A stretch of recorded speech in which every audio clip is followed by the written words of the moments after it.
Wanted sa incestuous rape sa Calamba, Misamis Occidental, arestado sa Cebu. Arestado ang isang other wanted person matapos masilbihan ng warrant of arrest sa Purok Bacood, Barangay Panas, Consolacion, umaga ng Abril 27, kasalukuyang taon.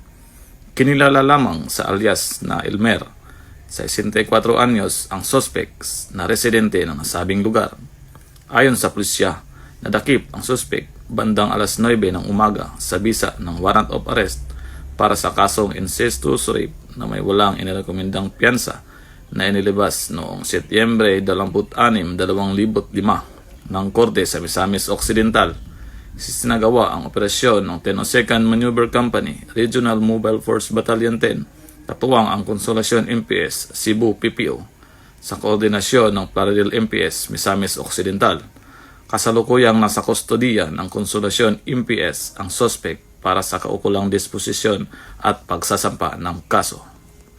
Dito sa Police Regional Office 10, 1002nd Maneuver Company, Regional Mobile Force Battalion 10. Ako ang inyong PNN correspondent, Police Corporal Harley Osorio, alagad ng batas, tagataguyod ng Balitang Pulis.